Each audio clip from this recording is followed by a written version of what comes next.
going to let her speak now, but I hope that you join me in welcoming Verlyn Flieger.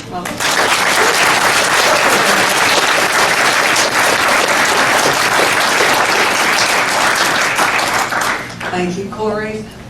Thank you all. Good morning. Good morning. I rely on the dictionary, and I had to look up the word plenary because I wasn't sure what it meant, and it kind of overawed me that I was going to be one. But it just means everybody all together, which came as a great relief because that meant I didn't have to say anything really important or different. And that's what I'm going to be talking about today. We began yesterday afternoon with a panel session on Invoking Wonder, and I'd like to think of this morning as a sort of continuation of that conversation. So here we go. I thought a lot last night about the words that kept buzzing around the room during that panel discussion, not just of wonder, but awe, marvel, mystery, discover, curiosity, surprise. And it seemed to me that they described a sort of spectrum within which different people situated their notion of wonder along a line. So today, I am not going to spend very much time trying to define or explain wonder. I'm going to start with a couple of basic words, invoking wonder, and talk about ways in which we all understand or have the same understanding of those words. And then I would like to get into the nuts and bolts of invoking wonder. So invoking is, to invoke is to call, to summon, to bring down whatever it is that you want, to cause to appear. It's pretty easy. Wonder is a little more complicated, as we found out yesterday afternoon. First of all, because it's, as Serena pointed out, it's a noun and a verb, but also because it can be all-embracing, and it can describe both the object and the response to the object. There can be a wonder, or you can be lost in wonder. So we'll have to just sort of negotiate those parameters as we go along. I thought it might be useful. What I'm going to do is look at the techniques of JRR Tolkien in invoking wonder. Not what he does, but how he does it, because I thought that might be kind of fun. And then, of course, we'll open it up to what I hope will be as good a discussion as the one yesterday afternoon. But I started by getting in touch with a couple of Tolkien linguists, because I wanted to look at the words for wonder in Tolkien's languages. And so I went to Carl Hostetter and Chris Gilson. Carl, as you know, edits Vinyar Tengwar, and Chris edits Parma Eldalamberon. And you can't get much more linguistic than that. And so I asked them, what words did Tolkien invent? And here's the list. Noldorin, Elvine, E-L-V-A-I-N, adjective and noun. Wondrous, marvelous, wonderful, wonderful thing, marvel. Noldorin, Elven, E-L-V-E-N. Don't be disturbed, it's not a cognate. Wonder, wonderment. Gnomish, Elmen, singular, marvelous or unique thing, something strange. Gnomish, elma, verb, marvel at, admire, related to elm, a wonder, a singular thing, something strange. Gnomish eleg, adjective, other, and elegrin, different, strange, singular, unique, unparalleled. You got that? Okay. But you will have noticed that a common element in all these words is the initial phoneme L. Now, I checked this with my linguists. I said, can I do this? And they said, it's worth a try. We can't promise that you're right, but go ahead, stick your neck out. Now, if you have read the one-volume Silmarillion, you will recall that the first word spoken by the elves when they awoke and saw the stars was ele, behold, which is the first and second elements in the words other and strange, different, unique, unparalleled, eleg and elegrin. From this origin, says the appendix to the Silmarillion, derived the ancient word El, meaning star. I would like to propose or to conjecture that the same original utterance, ele, behold, might also be related to the L phoneme in carrying the connotative sense of look at or contemplate, since the original utterance was, in a sense, colloquially, look at that, get a load, the stars. So I'm proposing that one of the connotations of all of Tolkien's vocabulary words for wonder suggests that otherness is an essential component, and also beholding or looking at. Now, to look at something, you have to be able to see it as other. It can't be yourself unless you're looking in the mirror, and even then, it's the you you'd like to be. So I propose that in Tolkien's vocabulary, he is suggesting a kind of interdependence between the act of looking or beholding and the thing that is looked at. So, this to me implies that for Tolkien, wonder is in the eye of the beholder. Put simply, a thing is wonderful when you see it as being so. Tolkien's fellow inkling, Owen Barfield, once pointed out that there is no such thing as an unseen rainbow, because of the obvious necessity for light refracted through drops of water to hit the perceiving eye in order to register. So they need each other. The true invocation of wonder, then, resides in the act of perceiving or beholding. It's not a wonder until you see it. Now, the ways in which Tolkien invokes wonder for his readers is going to be the rest of my paper. And one technique that I have found that he uses is what I'm going to call rebound. Although that's not quite a pinpoint, but it'll do.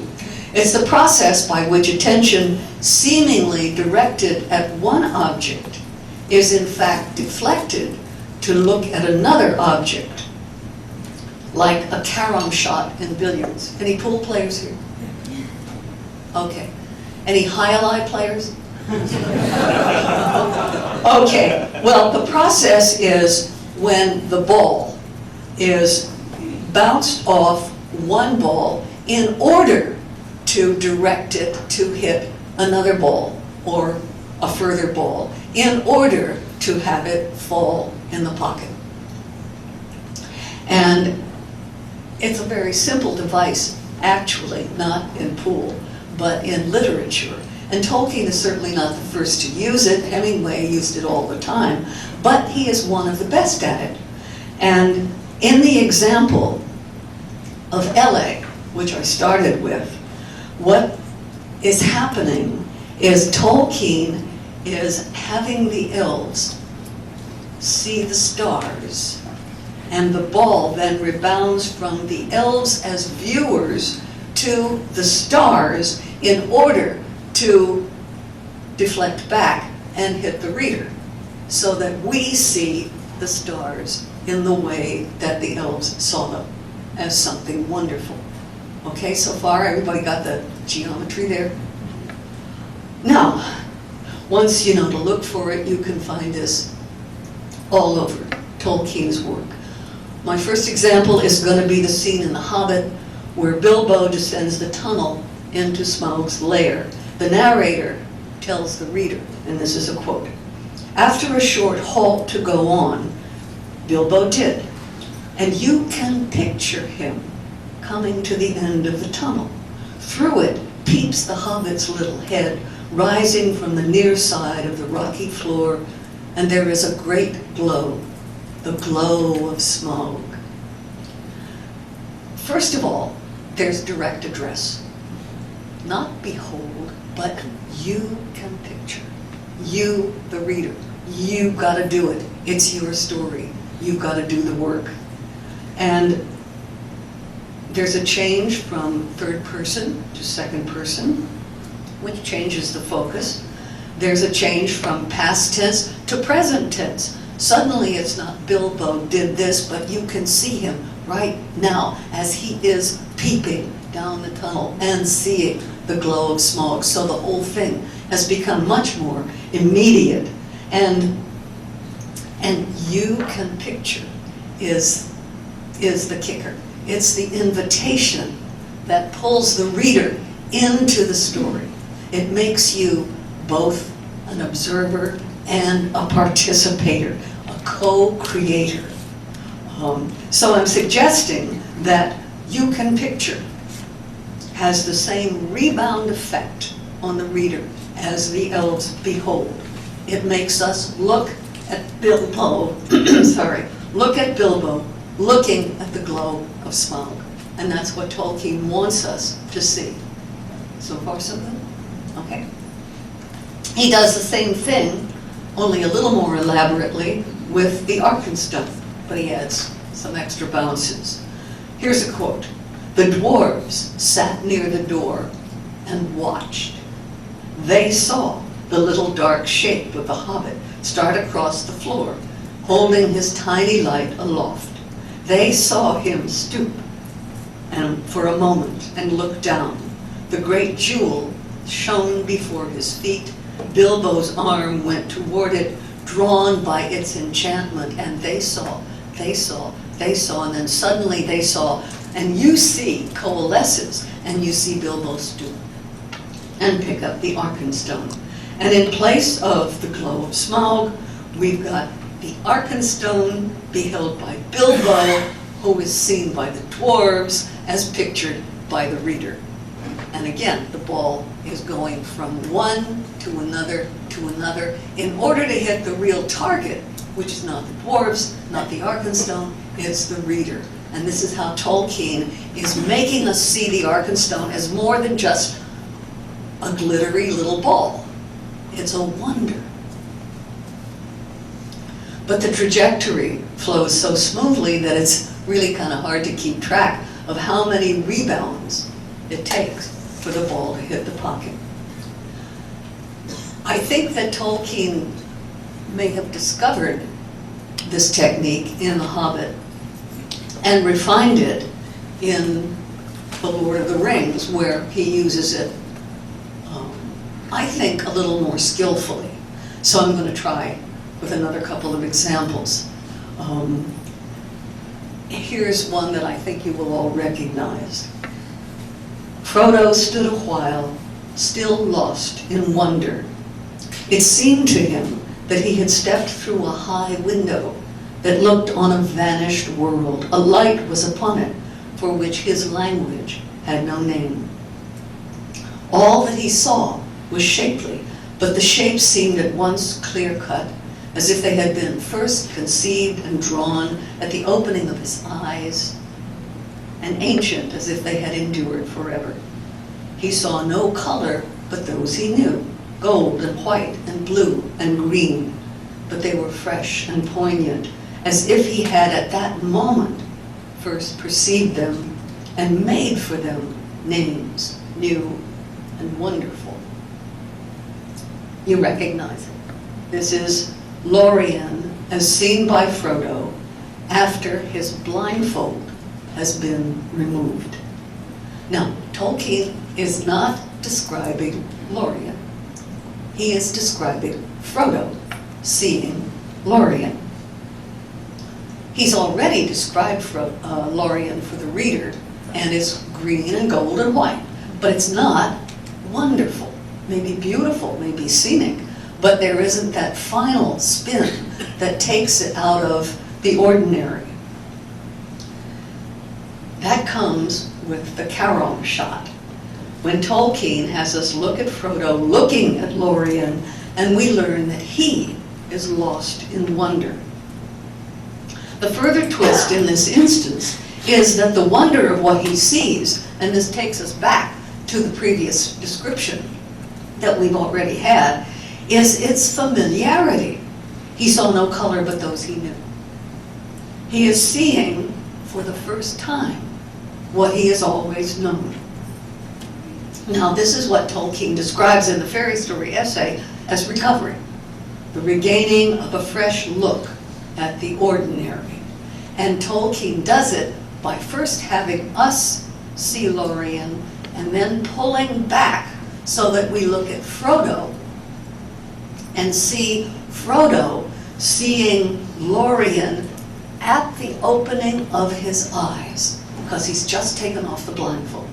So he's been blind to the wonder of the ordinary. I think it's a neat trick, and I think he does it very well. Now he relates to it another device, which is to pull even farther back. He says a light was upon it, for which his language had no name.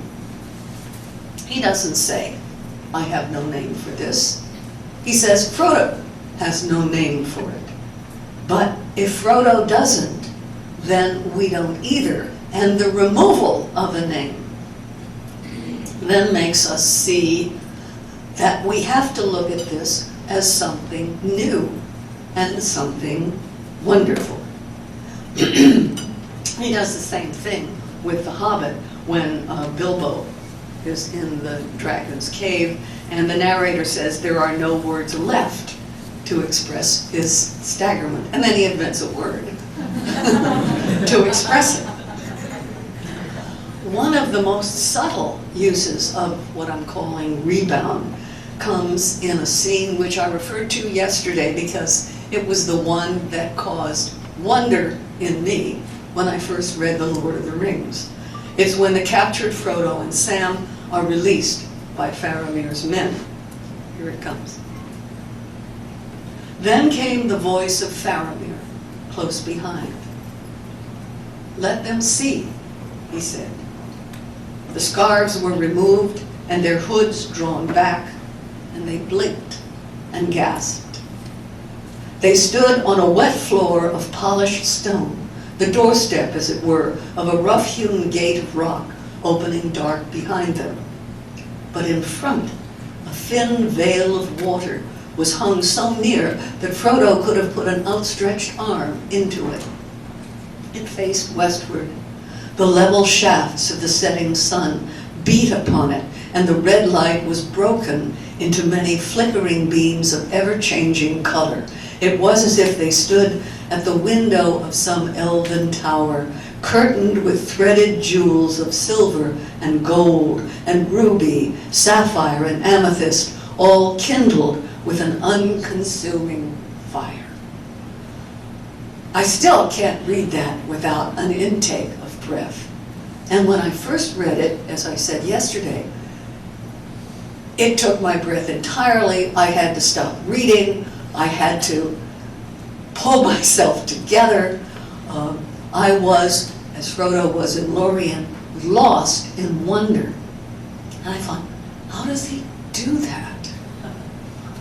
It was, and still is, to me, one of the pinnacle moments in my first reading of the book, and I have never forgotten it. But, what was I seeing? Sun on the water.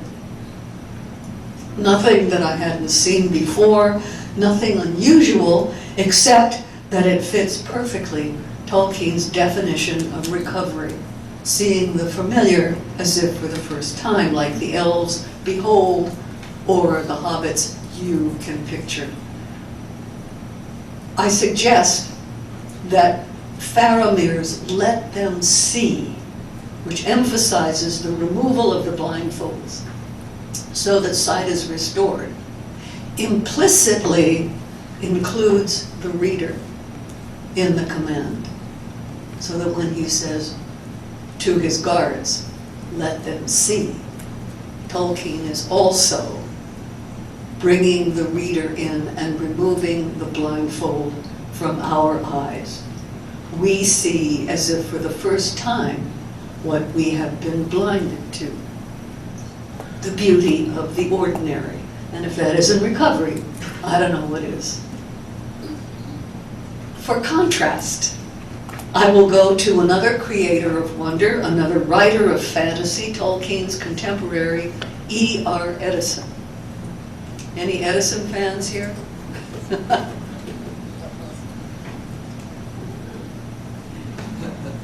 Okay, that's not unusual. I've been on panels at conferences on E.R. Edison where there were more people at the table than there were in the audience. But he is a remarkable creator of secondary worlds, a writer of fantasy who I would put right up there, very, very close to, not quite on a level with Tolkien, but here is his way of creating wonder. This is a description of a banquet. The legs of the table were of all kinds and colors of marble, massive and curiously carved, and the tabletop of figured yew and elm and cedar wood, and its edges filleted with inlaid work of silver and lapis lazuli, and panteron stone and pale mountain gold. A lofty arbor with squared pillars of rose-pink clouded quartz partly shut out the sky above the table. From its trellised roof, grapes depended in 100 clusters, bunches of globe jewels hanging high, pomegranates, lemons, oranges, love apples, peaches of the sun made an ordered show, heaped high upon mighty dishes of silver or of alabaster. Smaller dishes held dry and wet sweetmeats, and there was store of olives, soused haberdine, caviar on toast, anchovies, botargos, pilchards, almonds, red herrings, Parmesan cheese, red and green peppers. You get the idea. This is extravagance, but it isn't recovery. It's meant to be a strange view, not the reimagining of an ordinary view, where Tolkien pulls back to give perspective. Edison moves in to overwhelm. Where Tolkien takes away, Edison piles it on, word after word after word. So many lists of so many different kinds of things, of stone and wood and fruit and canapes. And some of the words, panteron and haberdine and botargos. Does anybody here know what botargos are? Well, it's fish on toast. But they convey the strangeness that some of Tolkien's wonder words, like gnomish, eleg, and elegrin, convey, but not the re-evaluating of it. Now, I'm not trying to make a value judgment. I think there are more than one way of creating wonder, and this is Edison's, but I do want to make a contrast between that and the way that Tolkien does it. I have only a few more examples, each of which kind of uses this rebound technique. And the central one, the one you might say is the most important since it's the central artifact of the book, is the Ring of Power. The one ring, to rule them all, to find them, to bring them, to bind them. We all know the ring. Forged in fire, lost in battle, found by accident, stolen, lost again, found again, hidden, bequeathed, sought for, carried, worn, fought for, taken by force, destroyed by fire. It has everything you could want surrounding it. And it has a reputation that I think exceeds its reality, which is, I think we have to recognize, awfully small for something so significant, and surprisingly plain for something that is so desirable. And yet, depending on which edition you're going to use, it has to carry the burden of the story for roughly 900 pages. So how does Tolkien do it? First of all, he puts a whole lot of other balls on the table around it for it to bounce off. Stories about the ring, stories about its reputation, its value, its desirability, who wants it, Isildur, Déagol, Sméagol, the Black Riders, Galadriel, Boromir, not to mention Saruman and Sauron. All of them want this ring. And when each of them, experienced by the reader, expresses a desire for the ring, then Tolkien is bouncing that ball off their covetousness in order to have it rebound to the reader. But the difficulty is really in Tolkien's insistence that the ring is attractive in and of itself, not just for what it can do, but for what it is. And what it is a plain gold ring that doesn't weigh at the most more than 7 or 8 ounces. How much wonder can you create out of so apparently insignificant an artifact? It can't compare with the glow of Smaug, or the glitter of the Arkenstone, or the beauty of the waterfall. It does have other qualities which are described, one of which is the power over the human will. But again, see how that ball is bounding off something else than the artifact. In fact, the ring is only used to dominate 3 times in the entire story. And you know which 3 they are. It is used by Frodo to Gollum in very small, very intimate settings, none of which correlates with the enormous power that we're told that the ring has. Once in the Emyn Muil, where Frodo says, "Swear on the precious," and Gollum swears to be very, very good.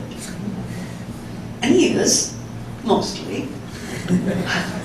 Once again at the hidden pool, where Gollum's life is in danger from Faramir, and Frodo has to lie in order to bring him to heel, and he says, "Come, or Precious will be angry."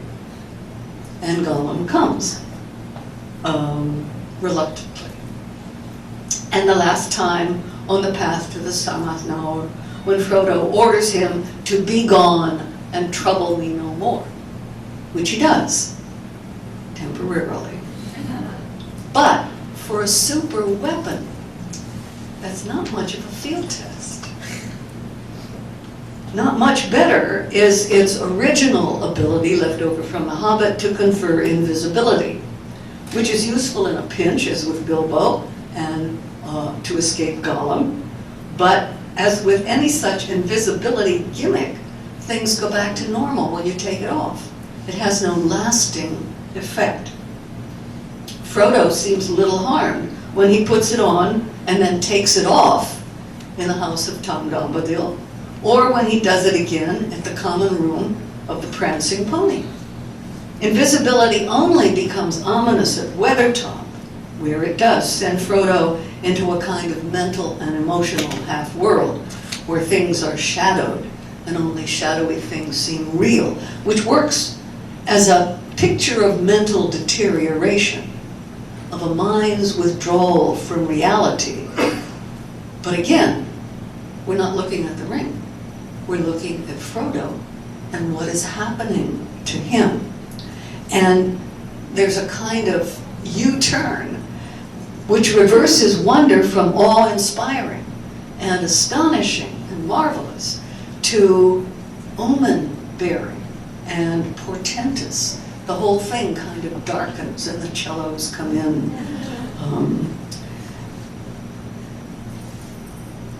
Here's another comparison, and I hope it will not distress anyone who really likes the movie.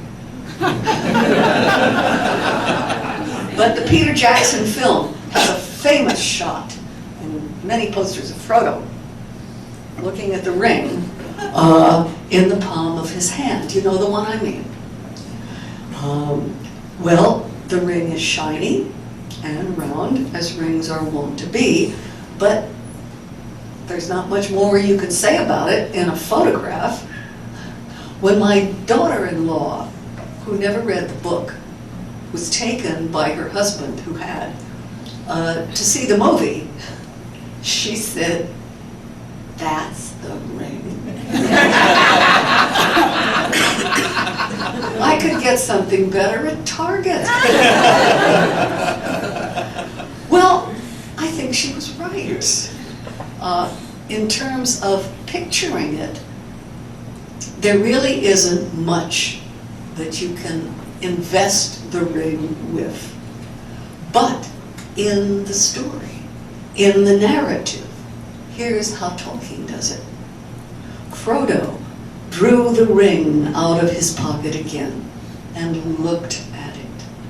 It now appeared plain and smooth, without mark or device that he could see. The gold looked very fair and pure, and Frodo thought how rich and beautiful was its color, how perfect was its roundness. It was an admirable thing and altogether precious. Now, here's the double rebound. Without getting too metaphysical about it, we're not looking at the ring. We are looking at Frodo. And we are seeing Frodo's interior response to looking at the ring. And only if you have read the book more than once, and I am assuming that there are some of you here who have, do you recognize this moment as the beginning of Frodo's corruption and the first step on his downward trajectory, falling under the power of the ring until he gets to the cracks of doom? But Tolkien hasn't told us that the ring is wonderful. He has shown us the ring's effect on Frodo. And I suggest that that is a far more effective and powerful way of trying to create wonder. And it goes back to those gnomish words that I opened this morning's talk with, about beholding and looking at. Wonder is in the eye of the beholder. It's not what it is, it's what you see. And the ball always comes back to your own perception. I would like to offer what I think is a really wonderful example, much less ominous than Frodo looking at the ring, of Tolkien's technique for creating wonder. And that is Gimli's description to Legolas of the glittering caves at Helm's Deep. I can't take credit for this. I floated this whole talk at a meeting of our local Tolkien Society, and I said, guys, what do you think? And they kept giving me examples of wonder, and they said, oh, Sir Orfeo, and oh, Smith of Wooten Major, and all of this. But here's one that I thought really, really worked, and I got to give credit to Michelle Butler for giving it to me.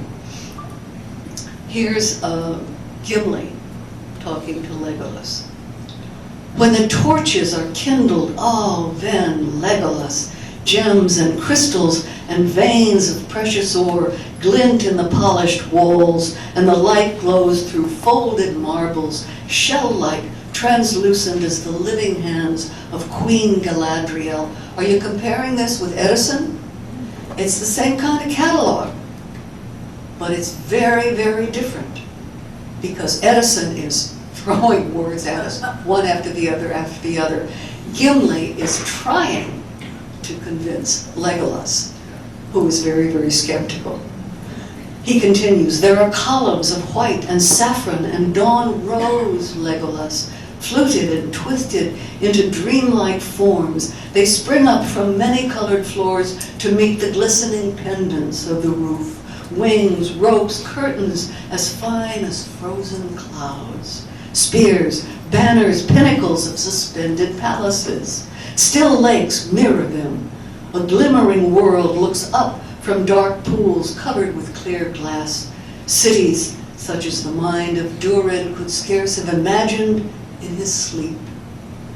And plink, a silver drop falls, and the round wrinkles in the glass make all the towers bend and waver like reeds and corals in a grotto of the sea. Now, Tolkien, again, is using the rebound. He's not talking to the reader. He is having one character in the book try to talk another character into seeing what he sees. And not only that, he has pulled a switch. The two of them seem to have changed skins, because from all we know about elves, it would be Legolas, the wood elf, who would normally be expected to have such a lyrical outburst. Yet, Legolas's reaction is a very cynical comment. Better not let loose any dwarves in there, or they'll ruin it. And Gimli says, I forgive you, for you do not understand. But that's the most elaborate tarot shot that I think Tolkien ever bounced. The real trajectory of the ball is Gimli to Legolas, to the caves, to the reader, and back to Gimli. For it's Gimli that Tolkien is really showing us in a new light, not the gruff, taciturn, axe-waving dwarf who mostly talks about hewing orc necks, but Gimli, the lover of beauty, Gimli, the poet of the underworld, Gimli, who can summon images like folded marble, dawn rose, columns twisted into dreamlike forms, frozen clouds. Even Legolas says, I never heard you speak like this before. So the real wonder in this passage, the tremendous surprise, discovery, awe, wonderment that Tolkien is trying to convey to us is not the caves, it's Gimli. He wants us to see how wonderful Gimli is. Now, wonder, as Serena reminded us yesterday, has a verbal meaning as well as a nominal one, and it means to speculate, to inquire about, to question. It isn't precisely curiosity, because it involves the participation of the imagination when you wonder about something. So I would like to offer another episode in The Lord of the Rings where Tolkien contrives to have the reader speculate, inquire about, wonder about something never seen before. This is the moment during the battle in Ithilien where Sam witnesses the death of the man of Harad. It is Sam's first sight of anything like this, because he's never been in a battle. He has climbed a tree to get out of the way of the arrows, which distances him from the scene. It puts him above. It establishes a point of view. He is in the tree, looking down at something separate from himself. We can compare maybe Frodo at the high window, looking on the vanished world, although the quality of what they're seeing is very different. The wonder here is of a darker order altogether. And here's Tolkien's description of Sam seeing the scene. The man came to rest in the fern a few feet away, face downward, green arrow feathers sticking from his neck below a golden collar. His scarlet robes were tattered. His corselet of overlapping brazen plates was rent and hewn. His black plaits of hair, braided with gold, were drenched with blood. It was Sam's first view of a battle, and he did not like it much. He was glad that he could not see the dead face. He wondered what the man's name was and where he came from, and if he was really evil at heart, or what lies or threats had led him on the long march from his home, and if he would not really rather have stayed there in peace, all in a flash of thought. So, as with Bilbo looking at Smaug, Frodo looking at Lorien or at the ring, the elves looking at the stars, the real target of this paragraph, these words, is we the readers, as we look at Sam looking at the man. We are seeing through someone else's eyes what Tolkien wants us to see, which is, in this case, not Sam, but the questions raised by Sam's wondering who the man was, where he came from, how he got to this particular place, all implicit in the bigger question of why he had to die. Like the dead marshes, the seat of seeing on Amon Hen, the Pelennor Field, the batters of Osgiliath at the Black Gate, this episode is really not about Sam, it's about war. And it reminds us that Tolkien had experienced war firsthand and knew its effects. And that the outcome, the direct outcome of that experience of war, which is The Lord of the Rings, is fundamentally a war novel. But this example of Tolkien's invocation of wonder is striking in that it's followed directly by another wonder-filled moment that broadens all the definitions. It is Sam's first sight of the Womack. Legs like trees, enormous sail-like ears spread out, long nose upraised like a huge serpent about to strike. Sam has already said, I've never seen one of these things. I would dearly love to, I've only heard about them. And he gets his wish because, like the Man of Harad, it comes crashing through the underbrush right before his eyes. Fear and wonder, says the narrator, enlarged him in the Hobbit's eyes. Maybe he wasn't quite as big as a house, but wonder made him seem even larger. And we realize that wonder can feed on itself. Sam's own emotions increase the wonder of the wonder he is looking at. More than wonder, however, links the two experiences because Tolkien connects the Womack to the Man of Harad in several ways. Like the man, the Womack is draped in red and gold. Like the Man of Harad, he is dripping with blood. The ruins of a war tower are on his back. Both of these wonders, both of these sites are the products of war.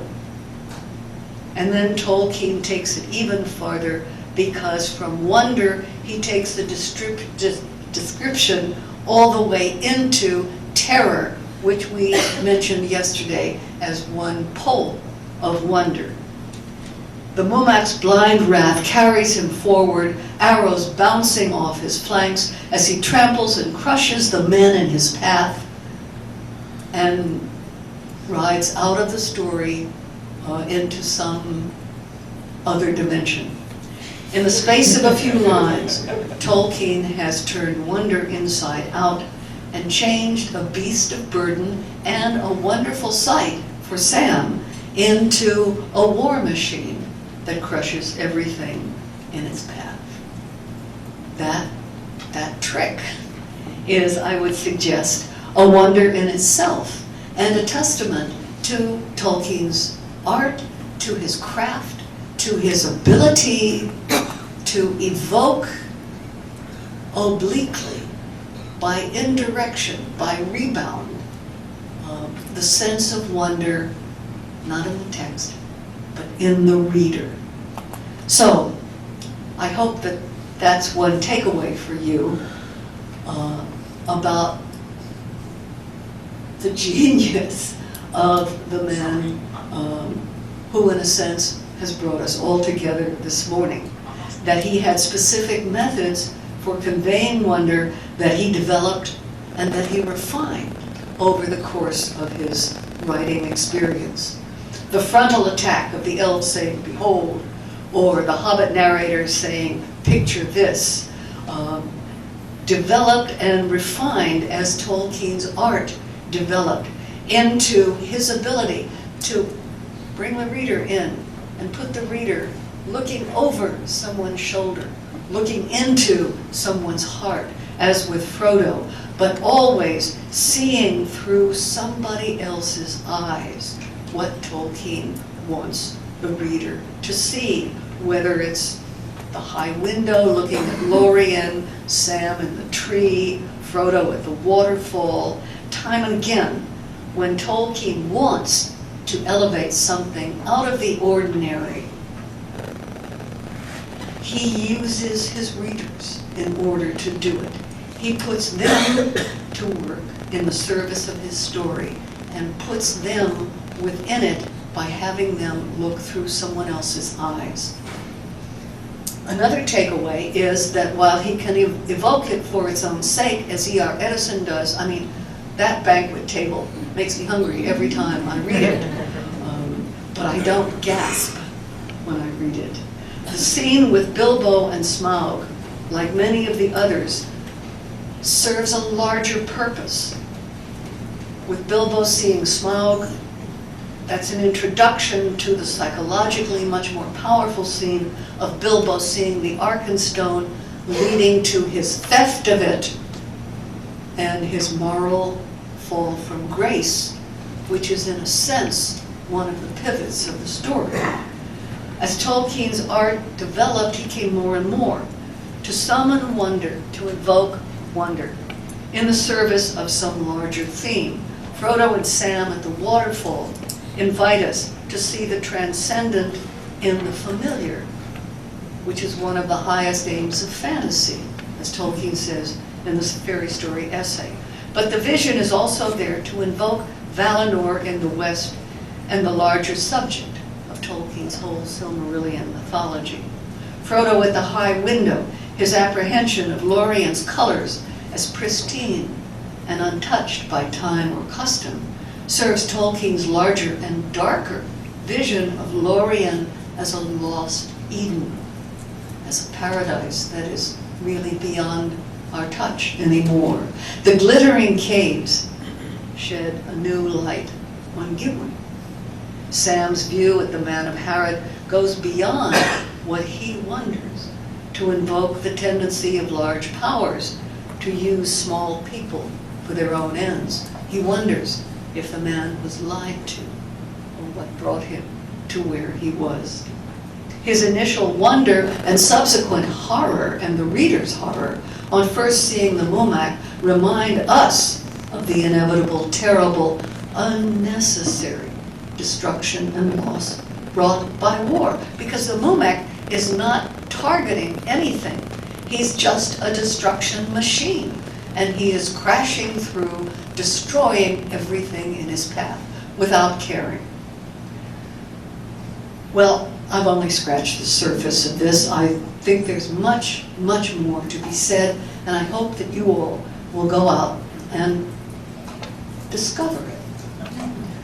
But I hope I've at least made the point that time and time again, when Tolkien wants to make something wonderful, to lift it out of the ordinary in order to make us see the ordinary as wonderful, he uses the double rebound that lets us see it through somebody else's eyes. For Tolkien, as for Bilbo, for Sam, the elves, Frodo, most of all for us, wonder is contained in the eye of the beholder and is intended to lead that eye to a larger target. Thank you.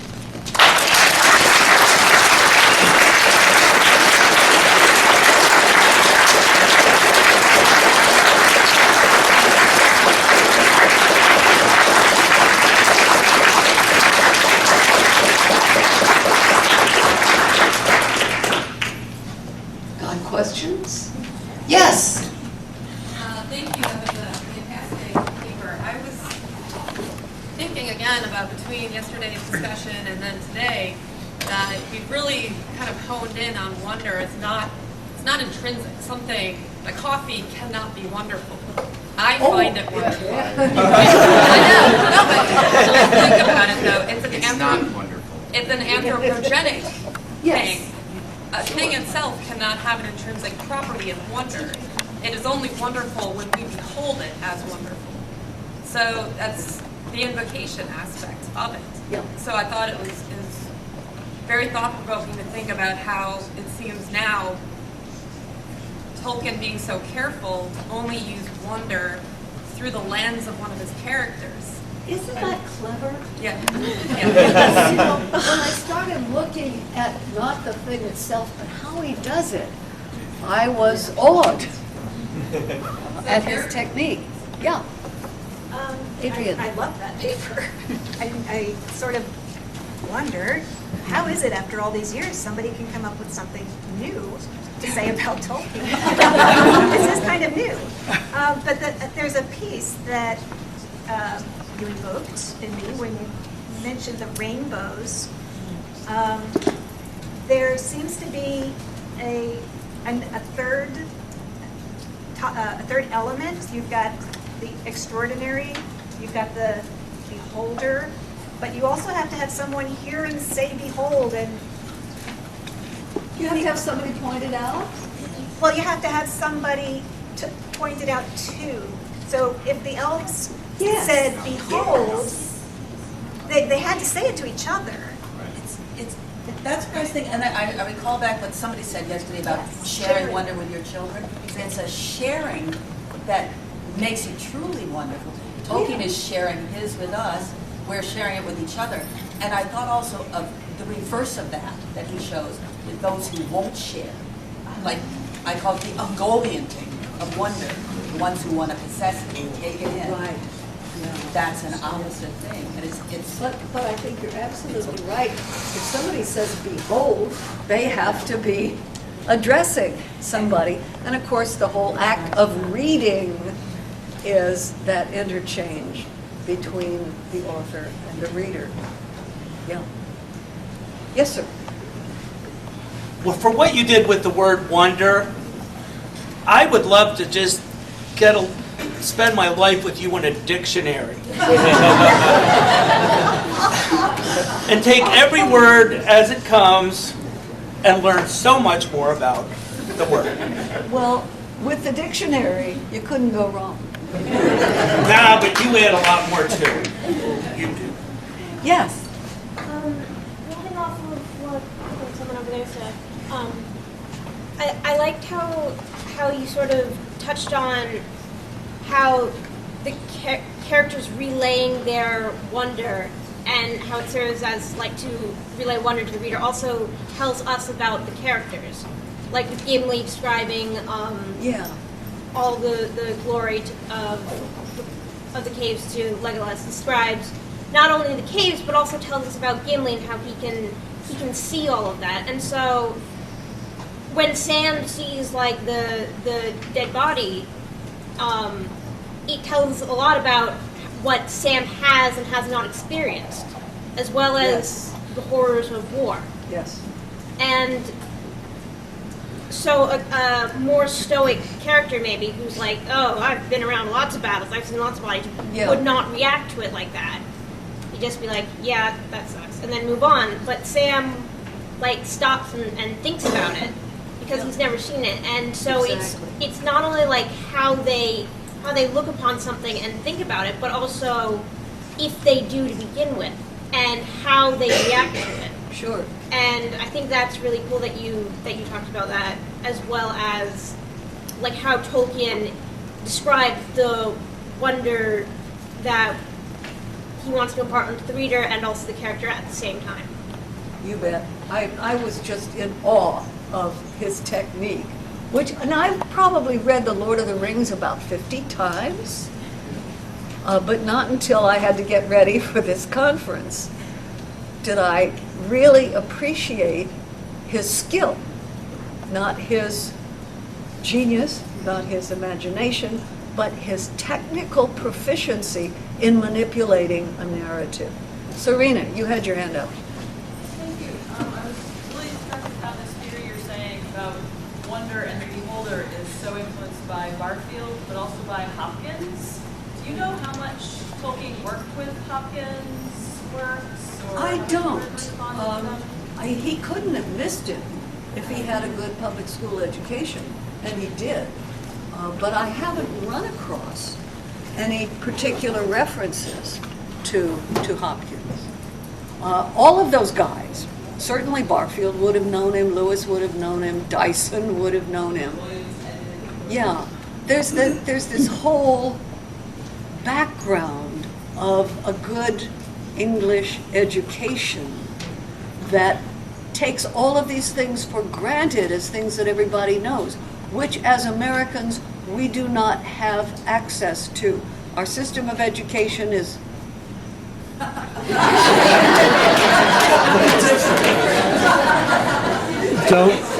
Don't curse, it's a G-rated audience. all right. I will Something leave to wonder about. But we don't see Tolkien in quite the context in which he lived and wrote. Yeah. 1, 2, 3, okay? I'm thinking of a couple of cross-references to C.S. Lewis, one of which sounds like he would agree with you, the other one I'm not so sure. And so let me get your reaction to them. The positive one is in An Experiment in Criticism, where he says that one of the whole points of literature is that it allows you to look through somebody else's eyes. And that's just a fascinating sidelight on one of your themes. The other one is from The Abolition of Man, the beginning of The Abolition of Man, when he was talking about the Green Book. The Green Book would have it that when the man said the waterfall was sublime, it looks like he's making a comment about the waterfall, but he's really making a comment about himself, saying, I have sublime feelings. No. And Lewis, of course, the whole point of that book is to reject the subjectivism in that viewpoint. So when you say that wonder is in the eye of the beholder, somebody else I think said it's not in the coffee, but in the person who drinks it. That could be a mantra. There's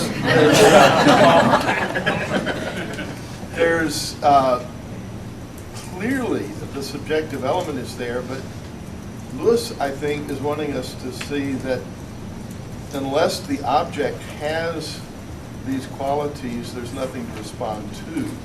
So is there a limitation to that side of your presentation that Lewis points out? If I were talking about Lewis, there would certainly be that limitation. I I can distinguish, as you can, between Tolkien and Lewis in those respects. They didn't always agree. And for Lewis, it was very important that there was an outside actuality that was ineluctable, that was just there. I think Tolkien was more open to subjectivity than Lewis was. And I don't think Lewis would have seen what I see in The Lord of the Rings. Yes? I really like the example with Gimli, because I love that. I just love that passage. But I find it interesting because it not only tells us about the caves, it tells us about Gimli's perception of the caves and Gimli's personality, but it also shows us something about Legolas, and his perception of dwarves, and his whole idea of the aesthetics of dwarves, and his ignorance of sort of dwarvish culture and what dwarves value, which I think is really interesting, and sort of opens a sense of wonder for him, which allows us to sort of have a fresh sense of wonder at sort of dwarvish culture. I agree. I wish I'd thought of that. I would have put it in my paper. You can have it. I realized we never see the glittering caves. It's like the Battle of Isengard.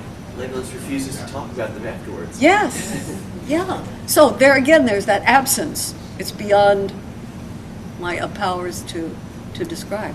Marianne, no, yeah. I just have a kind of a meta comment about something that I think needs to be said, and I hope it doesn't come across as fulsome praise, but I want to point out something that's happened. You've talked to us about how Tolkien used Rebound and other techniques to help us see wonder through our own eyes and see what other people are. You did the same thing. You did the same thing right now in a sub-creation, because I saw by your taking me through what Tolkien did and what Gimli did, and you've helped, at least I can't speak for anybody else in the room, but you helped me achieve a new level of wonder just by seeing through your eyes. You did the same thing that Tolkien did. So that's why this is kind of a meta comment. It's not a comment about the paper itself. It's a comment about what your paper did for me, in the same way that I think that Tolkien invokes that wonder for all of us. I just wanted to thank you. You're welcome to join me with the dictionary.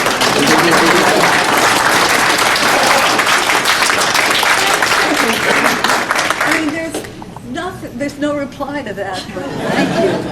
That's how you bring wonder to academia. Oh, right?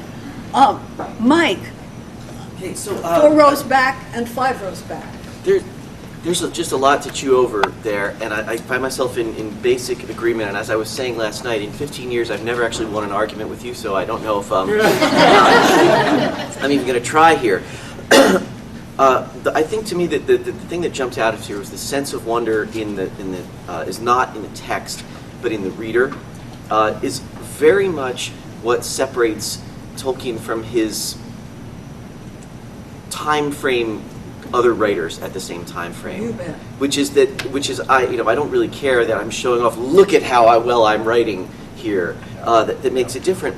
But at the very beginning, you mentioned Hemingway, which is always such a weird comparison for Tolkien, because they're like exactly the same time period and many of the same experiences. But what I was thought of was Walter Ong's article, where he says the writer's audience is always a fiction, and he talks about how the writer's work creates the audience for that work, and he uses Hemingway as an example, where he says Hemingway always says things like those mountains. Like, the mountains that we're sitting here looking at right now, that creates that sense that you're sitting next to Hemingway.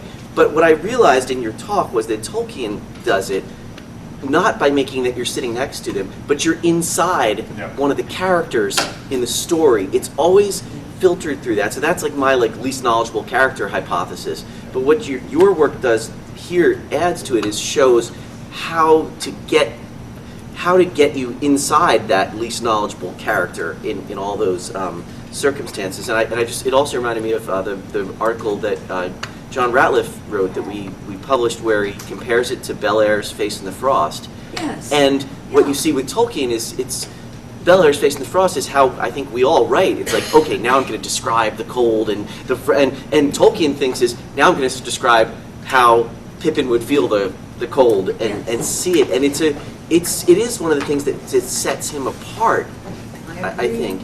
And then just I wanted, since you said about Gimli and the dwarves, that we are 2 hours away from the Luray Caverns here in Virginia, which is the place I've ever been that's closest to the Glittering Cave. So anyone who's like staying on through Sunday, you should think about going over to the Hey, caverns. that's a great suggestion, a field trip.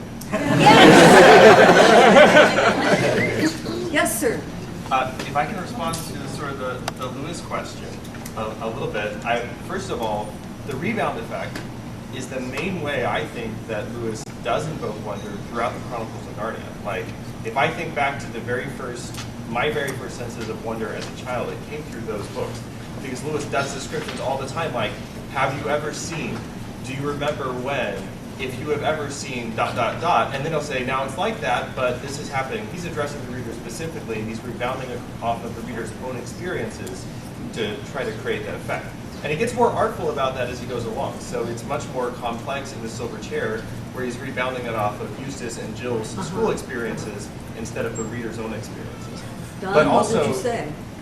But also to kind of respond to the abolition of man, I don't really think it's a disagreement between Tolkien and Lewis here at all, because one of the points that he makes in the abolition of man is that the feeling of wonder that you feel when you look at a waterfall, the feeling of wonder is within you. That is a response to an intrinsic quality which a waterfall possesses. And so I don't think it's really, I mean, what does Tolkien say in Mythmoot, right? Stars, everyone here knows this better than I do. Stars are not stars unless you see them first as like this, Yes, yes. this, and then in the Voyage of the Dawn Treader, well, a star is not just a giant flaming globe of gas. That's only what it's made out of. There's more to a star than that. A star has intrinsic qualities other than just the sum of the atoms which comprise it. And it's the same with the waterfall. Like, sure, it's just falling water, but it's not just falling water, right? There's something more there, and I think Lewis and Tolkien agree on that. And wonder is our response to that intrinsic quality. Don? Has he convinced you? I think that was very well said. Yeah. Yes, I just wanted to thank you. I think you helped me have, at least for me, a little bit of a new insight into the nature of evil, the evil kind of presences in Tolkien's Legendarium. If wonder has a communal aspect, right, meaning that if I'm perceiving wonder, I want to share it with someone else, and so that they can experience it as well. Then these evil characters, let's say Sauron and Morgoth and Fëanor, right, becomes evil. Part of what they're exchanging in their quest for power, their kind of quest for selfish power, that quest for domination, is they're cutting off their ties with their community, right? They're isolating themselves, and this means they can no longer, even if they experience wonder, they can't share it, which means at some level they can't even experience it to begin with, because they're not thinking in terms of sharing that experience with others. So this might be one reason, of course I'm just speculating, but it might be one reason why Sauron is depicted as a single eye. It's been pointed out elsewhere that means he can't see depth. He doesn't have depth vision. He's just seeing the surface of things. But it could also be Tolkien's way of saying he's also isolated himself. He doesn't perceive wonder. Like, he's exchanged the capacity to experience wonder for the ability to dominate. So. Okay, I think that's a shrewd observation. Time? She's going. And I'm sorry, I guess we are out of time. Thank you all.